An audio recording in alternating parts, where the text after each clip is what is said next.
आपण यावर्षी संस्थेकडून घेतलेलं आहे बियाणं आणि ते आपण बियाण्यासाठी इकडे प्लॉट केलेला आहे. त्याचे रोपे बनवून आणि इकडे आपण मधगरव्या जमिनीमध्ये लागवड केलेली आहे. ही नाचणी जी आहे ही कमी पाण्यावर चांगलं उत्पन्न देणारी आहे आणि आपल्याला आरोग्याबद्दल बोलले तर शुगर सारख्या बिमारीला ह्याची भाकर अतिशय चांगली आहे. आमच्याकडे आता नागली कमी प्रमाणात नसल्यामुळे आम्ही जव्हार मोखाडा ह्या ठिकाणून नागली मागवतोय. पण ह्या गेल्या वर्षी आणि ह्या वर्षीपासून आपण हे चालू केलेलं आहे नागलीचं. म्हणजे इकडच्या लोकांना पण ह्याची सवय होऊन आणि जेणेकरून आरोग्याला आयुर्वेदिक असं अन्न आपल्याला म्हणजे त्याला पार करण्यासाठी चांगलं मिळेल याच्यासाठी आपण सुरुवात केलेलं आहे. आणि त्या आपल्या हरे कृष्ण संस्थेकडून त्यांच्या माध्यमातून आपण चालू केलंय असं इकडे. आता ही नाचणी तुमच्या आहाराचा पूर्वी पण भाग होती आणि मधल्या काळात याचा वापर कमी झाला, लागवडच कमी होऊन गेली. त्याबद्दल काय सांगाल? पूर्वी म्हणजे आमचं हे पूर्ण हे लागवड केलेली नव्हती ना फळ झाडाची, तेव्हा आमचे वडील पूर्णपणे नागलीच करायचे इकडे.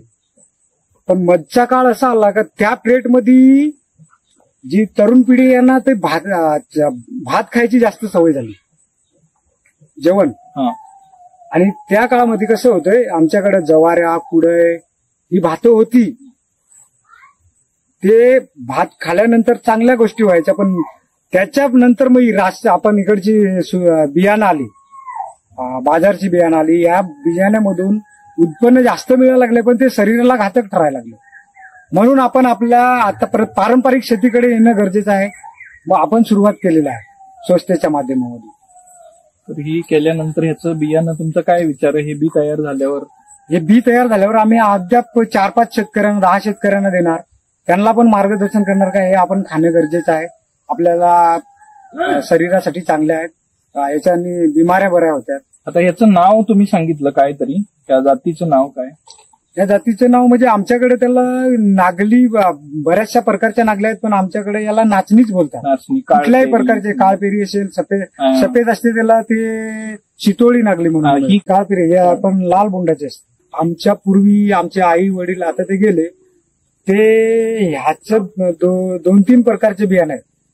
त्या टायमाला ह्या श्रावण महिन्यामध्ये किंवा भाद्रपद मध्ये भुकेचे काळ असायचे तर आमचे आई वडील या नागलीला कापून ऊन पडत नव्हता मग ते असं शेकोटीच्या ठिकाणी हे बनवून माच बनवून त्याच्यावर वाळवणं आणि कुटणं उखळामध्ये नंतर काढून आम्हाला खाया घालायची. पण मधचा काळ थोडा बदल झाला आणि परत आपण त्याच्याकडे जाता वळाला आणि वळणं गरजेचं आहे. पुढचं आयुष्य आपल्याला वाढवायचं असेल 70-80च्या पुढे जायचं असेल तर हे खाणं गरजेचं आहे.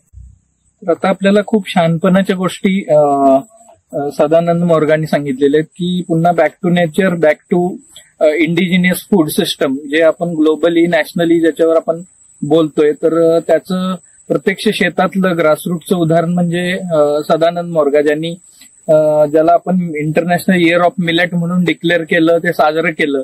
पण त्याची मुळं किंवा त्याचं शहाणपण हे गावात आहे आणि त्यातनं आलेलं शहाणपण आणि पुन्हा जे लुप्त झालेलं नाचणीचं पीक पुन्हा रिव्हाइव्ह करून ते गावाला त्याचं बियाणं तयार करून वाढवून आणि प्रत्येक घरात एक पोषक अन्नाची थाळी तयार करून त्यांच्या आहाराचा भाग बनवण्यासाठी एक उचललेलं चांगलं पाऊल आहे.